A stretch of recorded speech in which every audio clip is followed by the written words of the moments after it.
My friends, this monstrosity right here is the NCIXPC 901 IM Milspec 3.0. So what exactly is Milspec? It is MSI's Military Class Components Initiative. So you have to use military class components inside the system, which basically means they're going to last longer, they run cooler, all that good stuff, as well as other components with a proven track record. So NCIX was the first to implement MSI Milspec PCs, and it's now on its third generation with the fastest Milspec NCIX PC yet.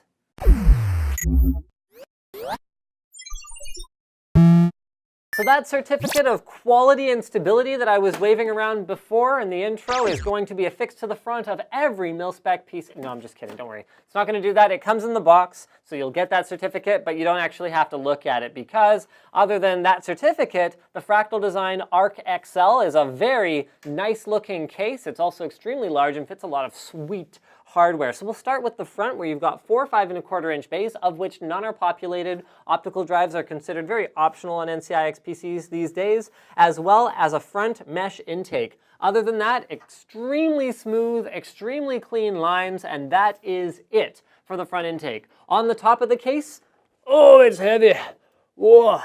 Heavy case. Okay, on the top of the case, we've got a built-in fan controller. That's actually, I like this approach where it's just 5 volt, 7 volt, 12 volt adapters. We've got microphone and headphone jacks, a power switch, a recessed reset button. Love to see that recessed reset button so your cat doesn't step on it. 2 USB 3.0 ports, 2 USB 2.0 ports. The right side panel is completely plain, completely clean, and the left side panel has a nice smoked black window that gives the inside a very subdued look while still having a bit of that windowed bling. On the back, this is powered by MSI's new refreshed X79 board, the GD45 Plus. We've got 2 PS2 ports, which is a bit of an odd thing these days. Usually you'll have one or the other, but I can see how that could come in handy if you need to have like a spare keyboard and mouse you need to plug in. Clear CMOS switch, optical and coaxial digital audio out.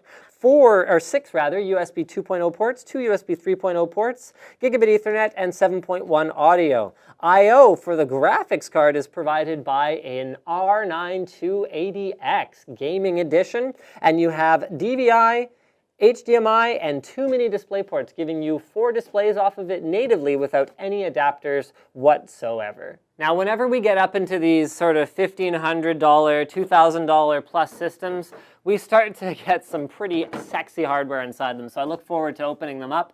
Next, well, first up, we've got the side panel, which has got not a ton of flex on it, considering it has that large window. This is partly due to the fact that it just uses thicker steel than you'll get in more value-optimized or cheaper cases.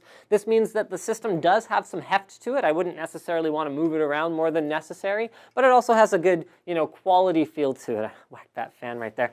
All right, so now that we're inside, we can see, yes, this little bit of adhesive has come off. I'm just going to go ahead and fix that right there. And the interior layout of the case is as good as the outside of it for sure. The cable management options make it immaculate, in spite of the fact that it's not even a fully modular 1000 watt 80 plus platinum Newton power supply in there. You can easily hide whatever cables you don't need. You can also take out components of the case that you don't need. So you can see here at the front, this hard drive cage has been completely removed to give unrestricted airflow access to the video card. So that front fan is blowing air directly across the video card, and considering that it uses more of an open air cooling design for MSI's Radeon R9 280X gaming edition is quite important. Blower designs rely less on airflow and actually moving the air out of the case. So that sexy looking graphics card is going to stay nice and cool, as is the rest of your system. Speaking of nice and cool, this right here, my friends, is the Swiftech H220, which is, from my personal testing, the best dual fan pre-filled liquid cooling out there, not only in terms of performance, but also in terms of expandability, because its pump and block combo unit is completely not permanently attached to the radiator reservoir combo unit. You can actually get additional tubing, add additional components to it, and it has the horses to back it up. so you can add it and not have it just become completely overwhelmed. That is on top of a 4820K unlocked processor, so you can definitely do some overclocking with that combination. There's 16 gigs of Mushkin Blackline Frostbite memory in here, as well as an MSI X79A G45 Plus motherboard powering all of this, giving you, of course, full support for SLI and Crossfire with additional PCI Express slots. In terms of storage, we've got a Plextor M5 Pro 256 gig drive. That is an extremely high-end SSD. In fact, it undergoes enterprise-grade testing. And a WD Green 2 terabyte drive for your mass storage, your games, your music, your photos, your movies, and all that stuff that you can't really store on an SSD because they're still quite expensive in terms of cost per gig. So this is the part at the end of the video where I talk about the value. So, okay, it's a pretty expensive system at $2,000, but the parts that are in here are pretty much what an enthusiast would pick anyway. So, I mean, the one thing that's debatable, I guess, would be the platform for the CPU as well as the CPU itself. It's a quad-core LGA 2011 processor, which means that you could either spend more and get a 6-core, or you could spend a little bit less and get an LGA 1150 platform with a slightly cheaper processor and get similar performance. But some enthusiasts feel very strongly about dual 16x PCI Express slots, as well as the ability to add more memory, or even the ability to upgrade to a 6-core processor in the future. So there's some justification for that there. Speaking of the PC parts and what you would pick, I'd like to take a moment to address something that I've seen a lot in the comments on these NCIXPC videos. PCPartsPicker.com. Do you imagine that we've never heard of it? Yeah, it exists. Yes, you can choose PC parts at, low price, and we see a lot of comments, don't buy a pre-built machine because you can get a much better value by going on PC Parts Picker. You know what? Sometimes you can't. NCIX is not a boutique system builder in that they're asking for a random, $350 or $450 of extra margin on the system. They actually are just building a custom system. They're an e-tailer, so you're getting regular e-tailer prices, and then it's just a few bucks for assembly.